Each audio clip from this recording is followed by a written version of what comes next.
New to bolt action, this is what you should buy first. Most bolt action players buy the wrong thing first, not because the options are bad, most of them are fine, but because nobody else tells you what questions to actually ask before you spend your money. In a hobby where you can drop 50 quid before you've played a single game, that matters. I've watched it happen at almost every club night I've been to.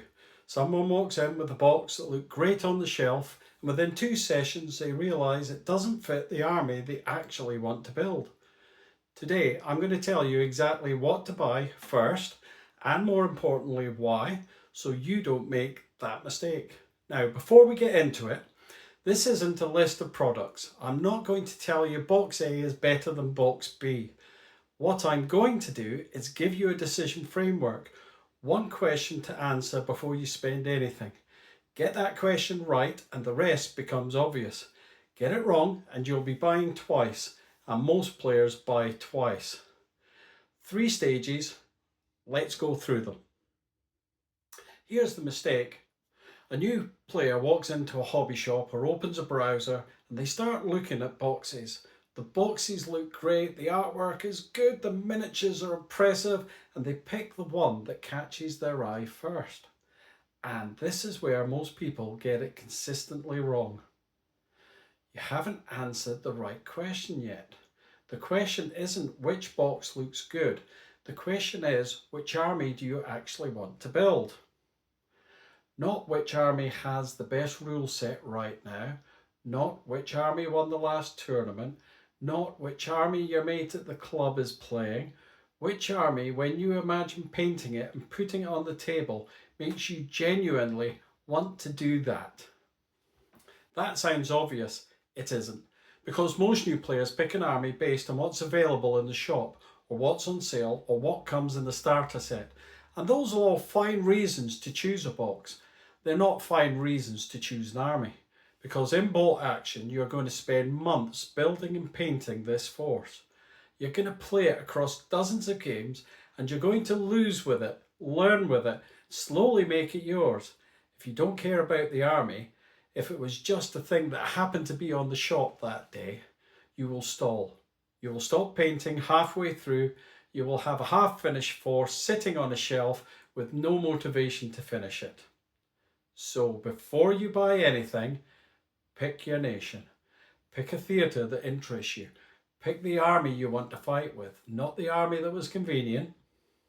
This takes maybe 20 minutes of research, or read a wee bit about the different armies in the rulebook or online. Watch a couple of battle reports. Figure out which force feels like your force. That decision costs you nothing, and it saves you the price of a box you'll never finish. Once you know your army, then you go shopping, and the rest of this becomes straightforward. Right, stage 1 is done. Stage 2 is the first actual purchase, and this is where I see most money wasted.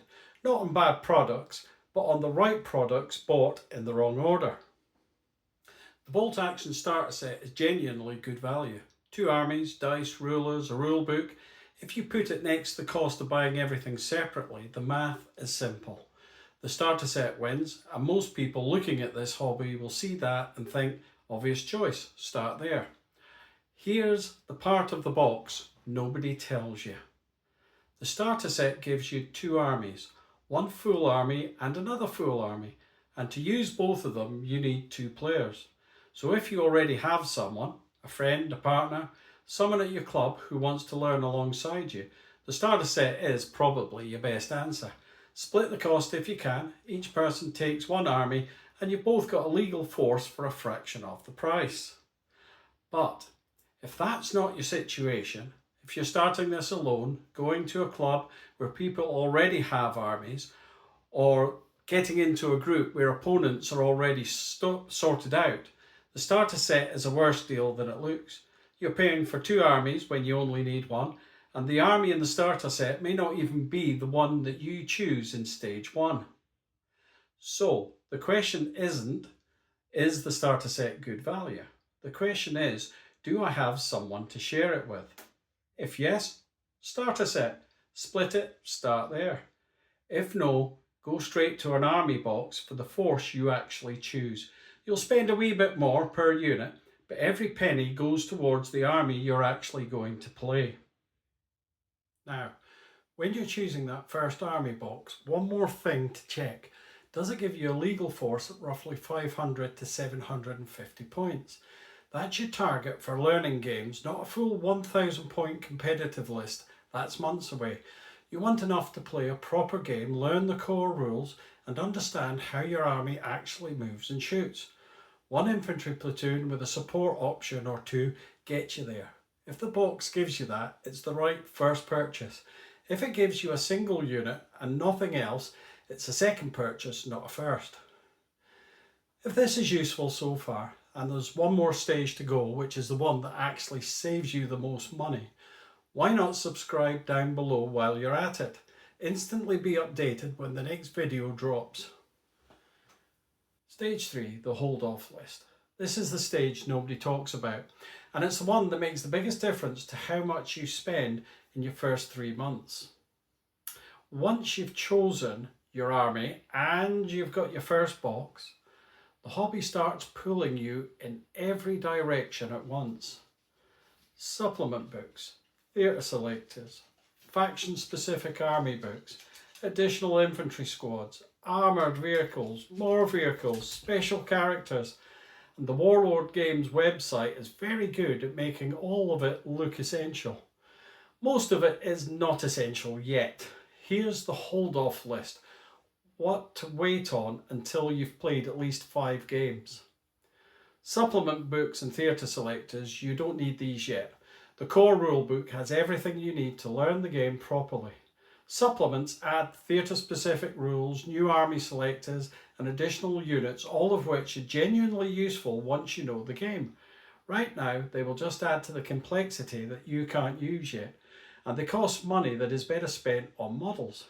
Wait until you've played 5 or 6 games and you're starting to feel the limits of the core rules.